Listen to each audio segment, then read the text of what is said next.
Père de gloire, nous voulons encore te bénir ce matin. Merci pour cette émission, la méditation du jour. Prenons le contrôle et l'inspiration au nom puissant de Jésus-Christ. Amen. Enfant de Dieu, de là où tu m'écoutes ce matin, la paix et la grâce du Seigneur Jésus-Christ sur toi. Enfant de Dieu, je voudrais que nous méditions ce matin sur Genèse 3, verset 8.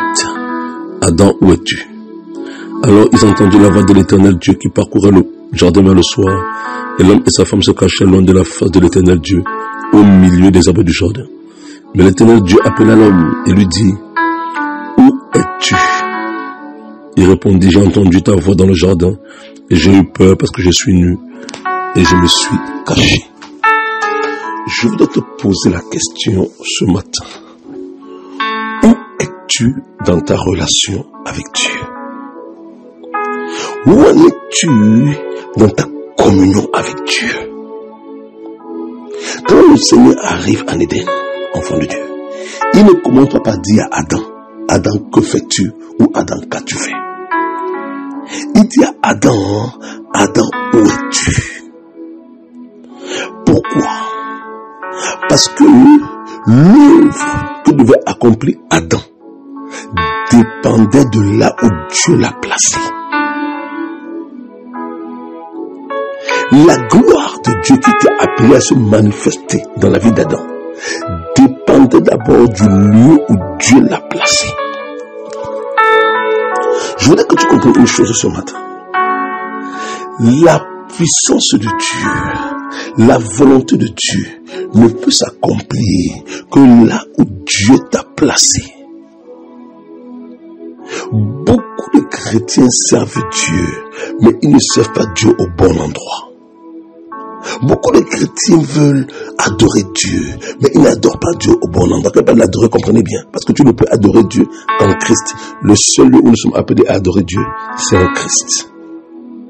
C'est être en Christ. Adam, où es-tu? Adam n'était plus là où Dieu l'avait placé. Le péché l'avait éloigné. Le péché l'avait égaré. Le péché l'avait poussé à quitter la présence de Dieu. Parce que l'évolution de Adam, la bénédiction de Adam, l'autorité de Adam sur la création dépendait du lieu où Dieu l'avait placé. Mais le péché, la désobéissance, l'a amené à quitter le lieu clé qui est la présence de Dieu. Donc que tu comprennes, alléluia, que ce que Dieu attend de son peuple cette année, c'est que nous puissions rechercher sa présence. C'est que nous puissions être continuellement dans sa présence. Parce que le lieu que Dieu a établi pour que l'homme y vive éternellement, c'est sa présence. C'est sa présence. La présence du Saint-Esprit. Et Adam a quitté cette présence. Tellement d'enfants de Dieu, sans le savoir souvent, sortent de la présence de Dieu. Qu'est-ce qui peut te faire sortir de la présence de Dieu? La seule chose qui amène un homme à sortir de la présence de Dieu, c'est le péché, quel qu'il soit. Le péché, même s'il est moindre, le péché, même si tu ne te rends pas compte, va t'éloigner de la présence de Dieu. Le péché, qu'il soit conscient ou pas, le péché, qu'il soit volontaire ou pas, va t'éloigner de la présence de Dieu. Voici le temps où l'Église doit rechercher plus que jamais la présence de Dieu. Parce que les chrétiens qui seront enlevés dans le ciel, ce sont les chrétiens qui marchent continuellement dans la présence de Dieu. C'est là où c'est le lieu dans lequel Dieu va retrouver son peuple, dans sa présence continuelle. Sache que toute œuvre que tu peux accomplir pour le Seigneur Jésus-Christ, si tu ne marches pas dans sa présence, tu seras très surpris ou surprise qu'au jour du jugement, Dieu te dise, tu n'as rien fait pour moi. Parce que accomplir l'œuvre de Dieu demande d'abord que nous apprenions en tant que ses enfants à être et à demeurer dans sa présence. Sa présence, elle est sainte. Sa présence, elle est justice. Sa présence, elle est vérité.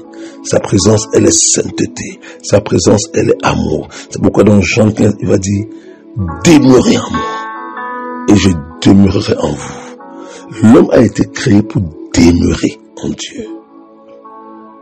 La question n'est pas de savoir, je suis chrétien. La question est de savoir, est-ce que ma vie demeure dans la volonté de Dieu? Est-ce que ma vie demeure dans la sainteté? Est-ce que ma vie demeure dans la justice? Est-ce que ma vie demeure dans la vérité? Est-ce que j'y reste de manière permanente? 2023, je dis, c'est le repos de Dieu. Le tout n'est pas d'entrer dans le repos, mais le tout est de rester dans le repos. Alléluia. Israël même, ne même pas entrer dans le repos, parce que ils ont rejeté la présence de Dieu.